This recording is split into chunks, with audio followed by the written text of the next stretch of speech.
সেই মহান রব আপনাকে ডেকে বলছেন, এই মা ও বোন, তুমি কোথায় পালিয়ে যাবে? তোমার সন্তানকে সুসন্তান তুমি তৈরি করবে না, কোন জায়গায় তুমি লুকিয়ে থাকবে? কেন তোমার সন্তানের ল্যাঙ্গুয়েজ ঠিক হবে না? তোমার সন্তান মানুষের মতো মানুষ কেন হবে না? এই সমস্ত কাজ তোমার দায়িত্ব ছিল। সেই মহান রব আপনাকে ডেকে বলছেন, আর রহমান আল্লামাল কোরআন। আরে শোনো, আমি তোমাকে কোরআনের জ্ঞান দিয়েছি, এই কোরআন থেকে তোমাকে সমস্ত শিক্ষা নিতে হবে। কোরআন তোমাকে বলেছে, যেই দিন তোমাকে আমি এই দুনিয়ায় পাঠিয়ে দিলাম রে বান্দা, সেই দিন থেকে তোমাকে আমি বলে দিচ্ছি, এই দুনিয়াটা আমি তোমার জন্য তৈরি করলাম। এই দুনিয়ায় পরীক্ষা স্বরূপ তোমাকে থাকতে হবে। তুমি একটি পা ফেলবে, তুমি খুব ভেবে চিন্তে ফেলার চেষ্টা করবে। তোমাকে আমি শক্তি দিয়েছি, এই শক্তিটা তুমি কোথায় প্রয়োগ করতে চলেছ? ওয়াকানাল ইনসানু আজুরা।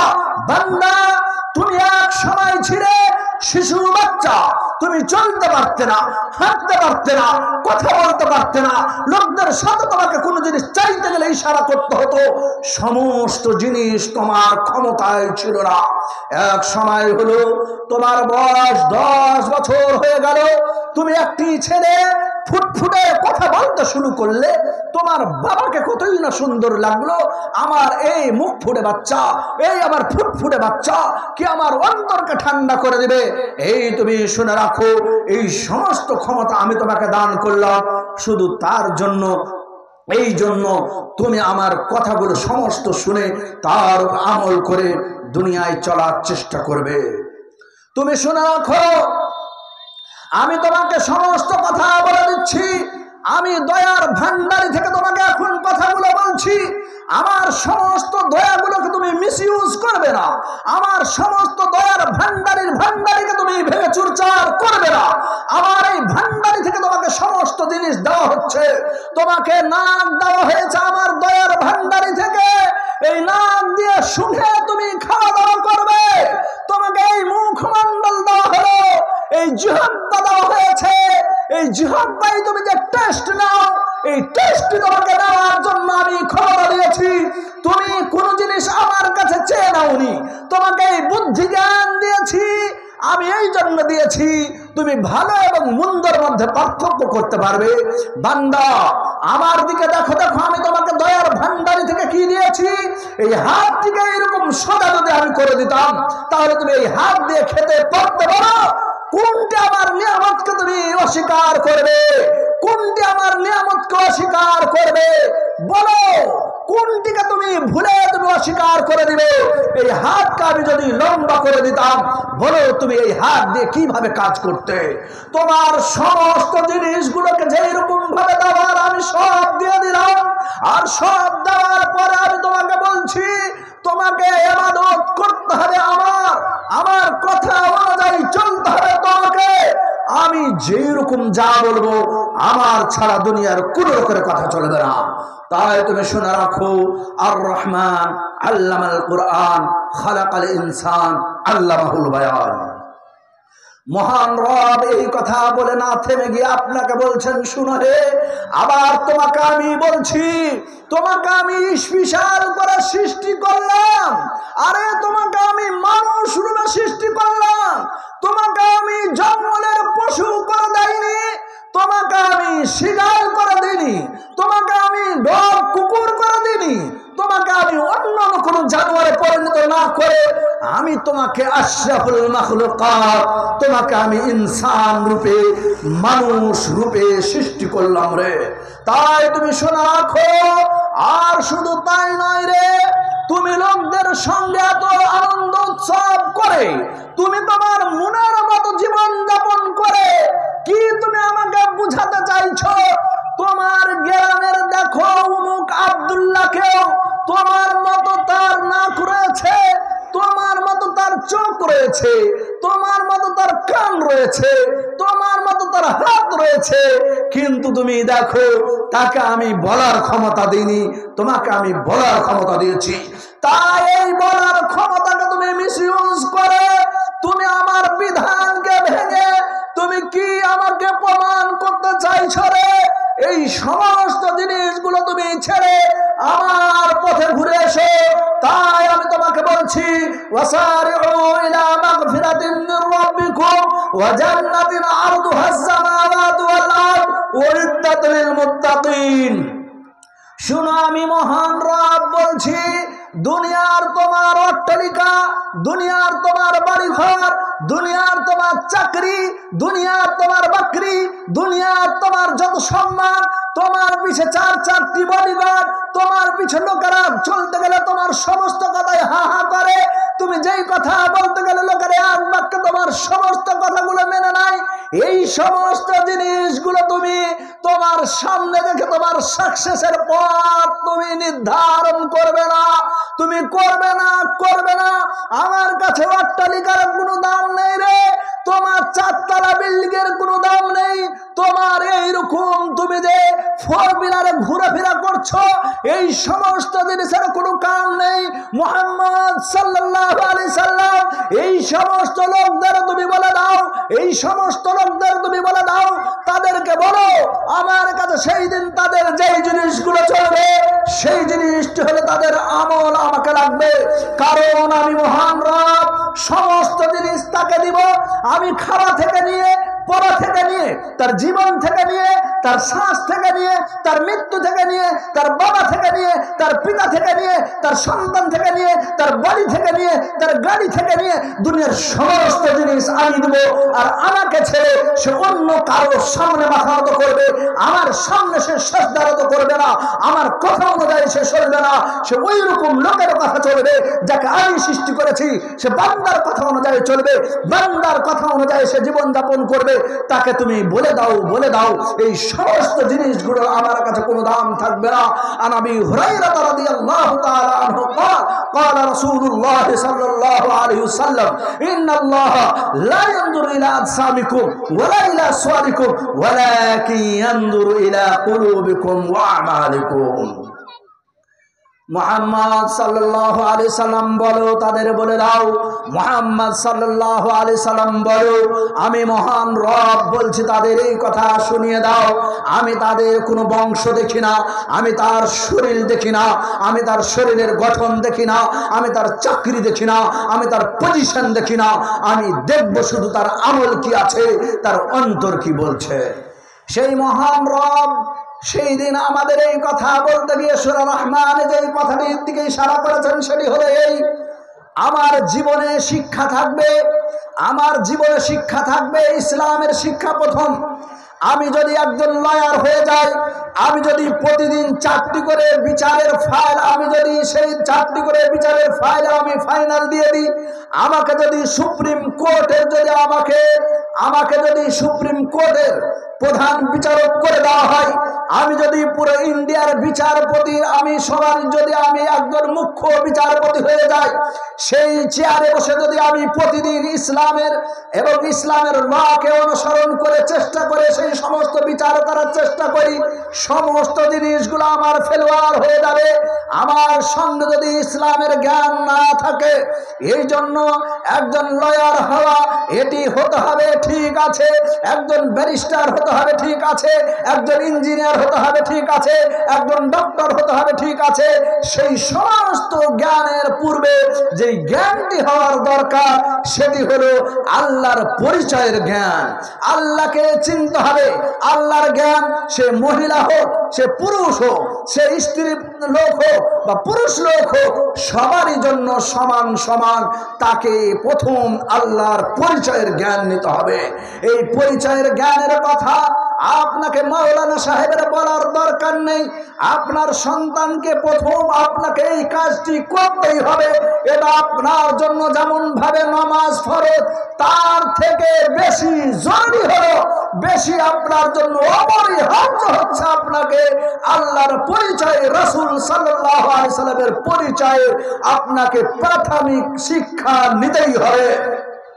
এই জন্য ইমাম বুখারী রাহমাহুল্লাহ আপনাকে এবং আমাকে নিজেই একটি হেডিং বেঁধে বলে দিতে চেয়েছেন, শুনো শুনো শুনো, সমস্ত আমলের পূর্বে আপনাকে ইসলামিক জ্ঞান, সেই কাজটি করার জ্ঞান অর্জন করতে হবে, নচেত আপনার সব কাজগুলোই ভুল হবে। এই কাজগুলো আপনাকে সাকসেসের পথে নিয়ে যেতে পারবে না। মুসলিম সমাজ সবার অনেক কথাগুলো আমাকে শুনতে ভালো লাগে, অমুক আলেম সাহেব আমার বক্তব্যের সামনে আমাকে বক্তব্য দিতে গিয়ে এমন মধুর্য সুরে, এমন সুন্দর সুরে আমার সামনে বক্তব্য দিয়ে যাচ্ছেন, কিন্তু তার কাছে বুনিয়াদি জ্ঞান নেই বলে সে এমন কিছু বক্তব্যের মাধ্যমে বলে চলে যায় যেই কথাটি সে যদি তওবা না করে তাহলে তাকে শিরকের রাস্তায় পৌঁছে দিতে পারে। তাই বন্ধু সমাজ, আমাদের কাছে বুনিয়াদি মানে প্রাথমিক জ্ঞানের খুবই দরকার। এই জ্ঞান যার মজবুত না হবে, যার প্রথম জ্ঞান মজবুত না হবে আকীদার দিক দিয়ে, আল্লাহর ব্যাপারে এবং আল্লাহর রাসূলের ব্যাপারে, কিয়ামতের ব্যাপারে, জান্নাতের ব্যাপারে, জাহান্নামের ব্যাপারে, কোরআনের ব্যাপারে, ফেরেশতার ব্যাপারে, এই সমস্ত জ্ঞানগুলো যদি আপনি প্রথমে অর্জন না করেন, আপনি হাজি হয়ে যেতে পারেন পয়সা হওয়ার কারণে, আপনি বড় আরো কোনো এক লেভেলে দাঁড়িয়ে যেতে পারেন, সমস্ত ঠিক আছে, কিন্তু আপনার এই সমস্ত দিকগুলো, আপনার 5 বারের হজ করা সমস্তর উপর ক্রস লেগে যাবে, আপনার প্রতি রাত্রে তাহাজ্জুদ পড়া সমস্তর উপর ক্রস লেগে যাবে, আপনার রাত্রে উঠে উঠে নামাজ পড়া আল্লাহর কাছে হাত তুলে সমস্ত দোয়া ঠিক করেছেন, কিন্তু আপনার এই আকীদাগত জ্ঞান না থাকার কারণে আপনার এই সমস্ত জিনিসগুলো ভ্যানিশ হয়ে যাবে। তাই বলুন, আপনাকে প্রথমে সন্তানকে কোথায় দিতে হবে? আমি দেখছি আমার সন্তান ডাক্তার হয়েছে, সাথে সাথে নামাজও পড়ছে, কতই না সুন্দর লাগছে, কিন্তু আপনার এই সৌন্দর্য আপনার দেখে তো হবে না, ইসলামের দৃষ্টিতে সে সুন্দর দেখতে হবে। তাই মুসলিম জাতি, আপনাকে এই কথা বলতে চাইছি, এই দেশে এই সমস্ত এইরকম রূপরেখা তৈরি হলো কেন?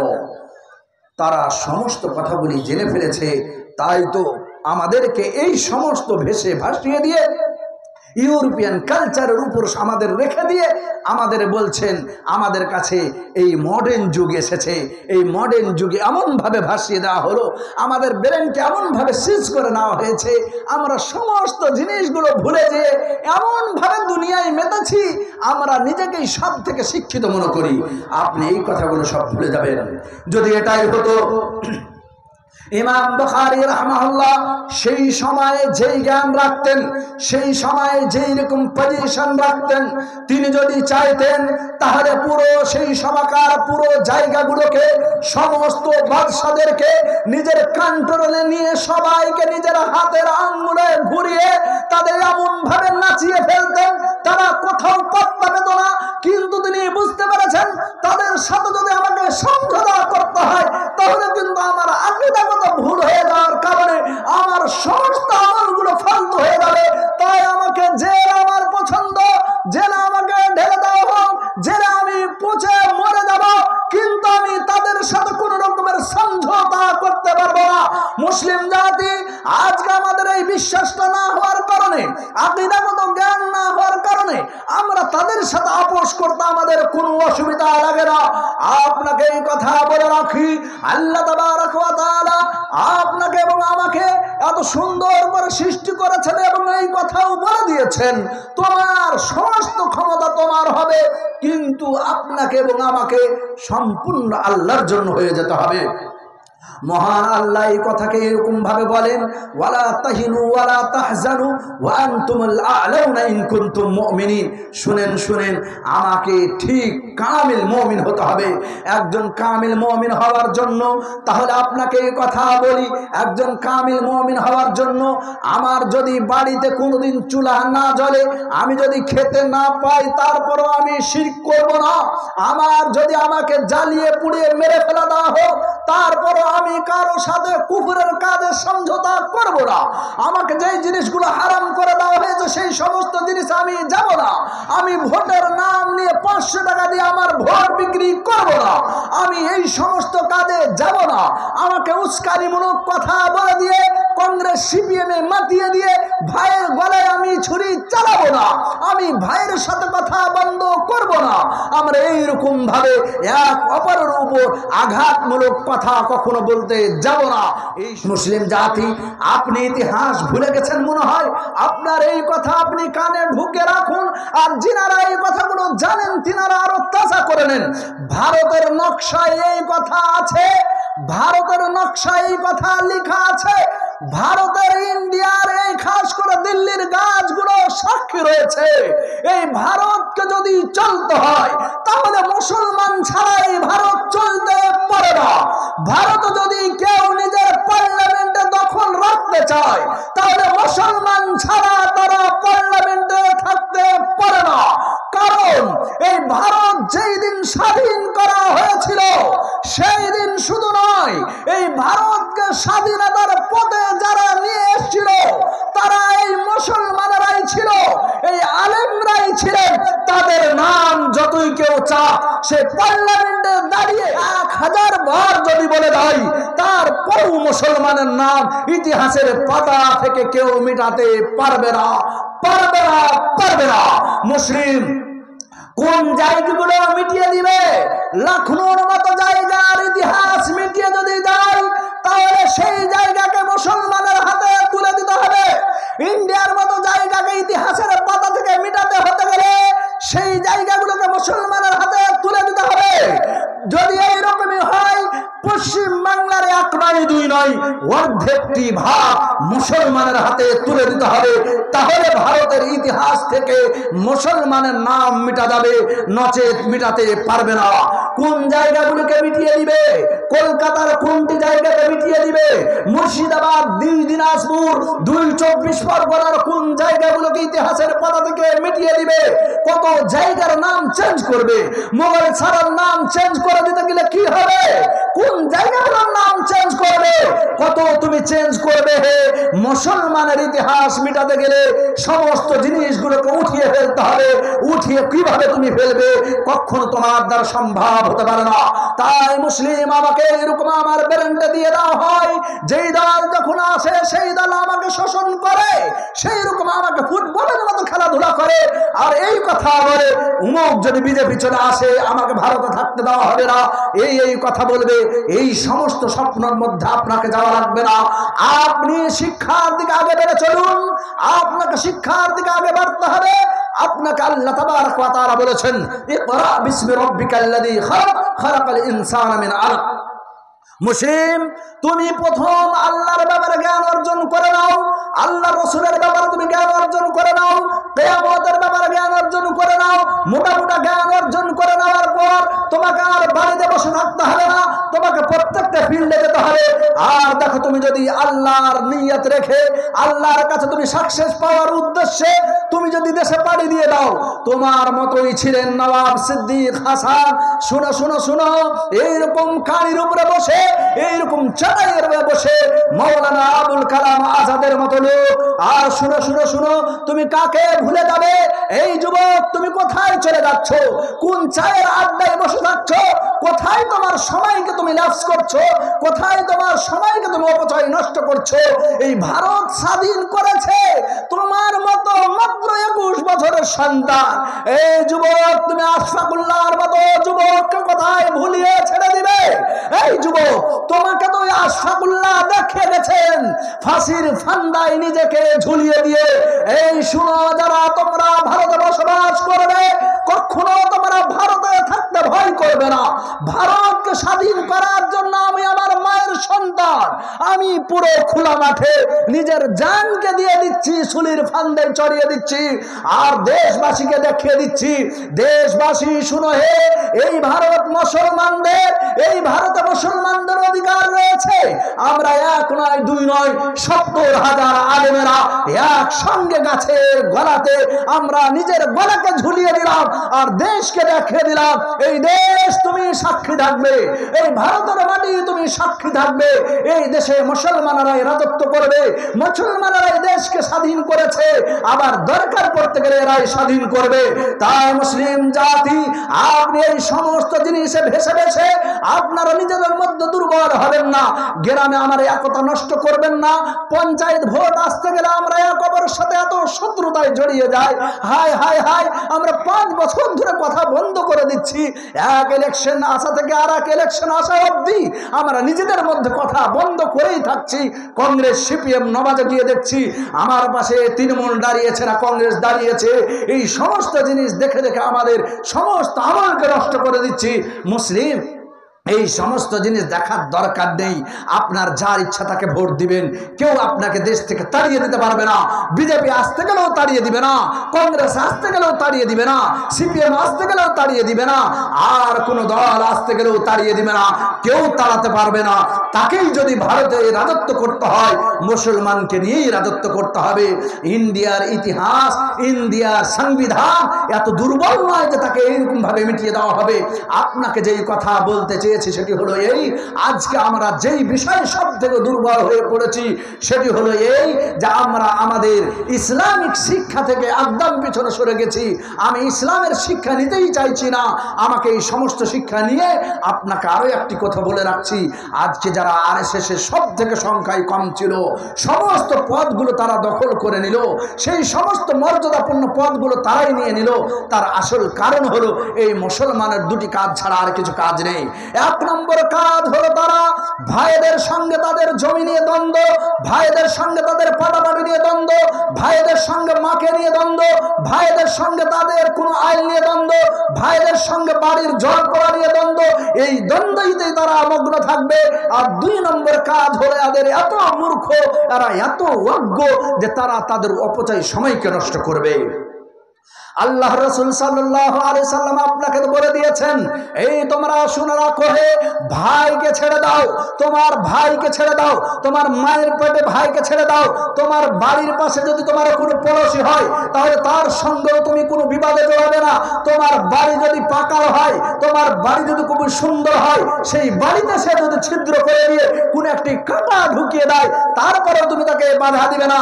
এর মানে হলো ভাইয়ের সাথে পানি পড়া তো দূরের কথা, ভাইয়ের সঙ্গে আরো কোনো কথা নিয়ে তো দূরের কথা, জমি নিয়ে তো দূরের কথা, আল নিয়ে তো দূরের কথা, মাকে নিয়ে তো দূরের কথা, বোনের বংশ নিয়ে তো দূরের কথা। গ্রামের অপরিচিত মানুষ যদি হয়, তার যদি বাড়ি তোমার বাড়ির পাশে থাকে, তাহলে তার সাথে কোনো সংঘর্ষ জড়াতে হবে না, কোনো রকমের দ্বন্দ্ব জড়াতে হবে না। দুই নম্বর কাজ হলো মুসলিম, তোমার অপচয়, তুমি সময়কে নষ্ট করবে না। তোমার এই সময়কে তুমি সর্বদা কাজে লাগাতে শিখবে। তুমি চায়ের আড্ডায় কেন বসে এক অপরের সমালোচনায় মগ্ন থাকবে? কেন তুমি এক অপরের সঙ্গে তুমি এইরকম সমালোচনায় থাকবে? মা ও বোন, তুমিও কেন এক অপরের সমালোচনায় থাকবে? তুমি কেন তোমার সময়কে অপচয় নষ্ট করবে? তোমার সময়কে তোমাকে কাজে লাগাতে হবে। আর এই দুটি কাজের উপর তারা ওই যারা আজকে সেই রকম আমাদের ওই ফিলিস্তিনের বুকের লোকদের উপরে এইরকম ভাবে নির্মম হত্যা চালিয়ে যাচ্ছে, আমাদের ওই সমস্ত মাসুমদের এইরকম নির্মম ভাবে হত্যা করে শেষ করে দিল, ওই সমস্ত নোংরা লোকেরা মুসলমানদের এই দুটি পড়শিকে তারা নিয়ে নেওয়ার কারণে আজকে মাত্র তারা 90-এর ঘরে। আর এই সমস্ত এই কটি লোকেরাই আমাদের আজকে এমন ভাবে এইরকম জুলম চালাচ্ছে, কেউ তাদের উত্তর করতে পারছে না। সেটি বলতে চেয়েছে মুসলিম, সেটি হলে এই, তারা আমাদের সমস্ত নিয়মগুলো নিয়ে তারা আজকে সাকসেস হয়ে গেল। আর আজকে আমরা এমন লোহার এইরকম একটি নৌকা তৈরি করেছি যে লোহার নৌকা, তা আমরা একসাথে সওয়ার হয়ে আমরা পাড়ি দিয়েছি, ডুবে মরা ছাড়া আর কোনো আমাদের স্থান থাকবে না। মুসলিম, আমাদের লোহার নৌকাতে সওয়ার হতে হবে না, আমাদের লকড়ি দিয়ে নৌকা তৈরি করতে হবে। এ দিয়ে আপনাকে বোঝাতে চেয়েছি, আল্লাহর রাসূল এবং আল্লাহ আমাকে যা বলেছেন সেই সমস্ত নিয়মগুলো আমাদের ফলো করতে হবে। আমার বুদ্ধি কি বলে, আমার সেন্স কি বলছে, আমার টাকা কি বলছে, আমার অর্থ কি বলছে, আমার অট্টালিকা কি বলছে, আমার জনগণ কি বলছে, এই সমস্ত দিক আমাকে আর দেখে আর ওই দিকে চলা লাগবে না। আমাকে আল্লাহর রাসূল যা বলেছেন, আল্লাহ যা বলেছেন তাই আমাকে শুনতে হবে। যেমন কি সাহাবী আল্লাহর রাসূলকে বলছেন, ইয়া রাসূলুল্লাহ, আল্লাহর রাসূল সাল্লাল্লাহু আলাইহি সাল্লাম বলুন তো, উহাদের দিনে এই যে আজকে যুদ্ধ হচ্ছে, এই যুদ্ধে যদি আমি অংশগ্রহণ করি তাহলে কি পাবো? সাহাবীকে আল্লাহর রাসূল বললেন, তুমি জান্নাত পাবে। সঙ্গে সঙ্গে সাহাবীর হাতে খেজুর রয়েছে, সেই খেজুরটিকেও খেলেন না, বলছেন আমি সময় নষ্ট করব না।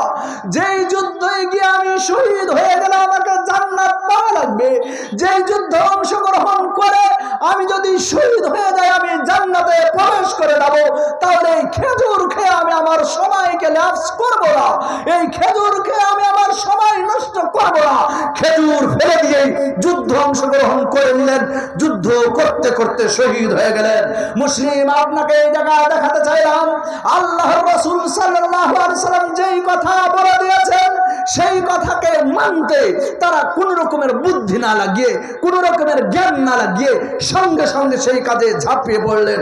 আর আজকে আপনাকে এবং আমাকে বলতে গেলে আমরা বলি এইগুলো মাওলানাদের কথা, মাওলানাকে বলতে হবে। কে বলছি, আপনার অধিকার যদি কেউ আপনাকে দিতে পারে, মহান রব ছাড়া কেউ আপনাকে দিতে পারে না। তাই মহান রব আপনাকে ডেকে বলেছেন, শুনো হে, ওয়ালিল্লাহিল ইজ্জা ওয়ালি রাসূলিহি ওয়ালিল মুমিনিনা ওয়ালাকিন্নাল মুনাফিকিনা লা ইয়ালামুন।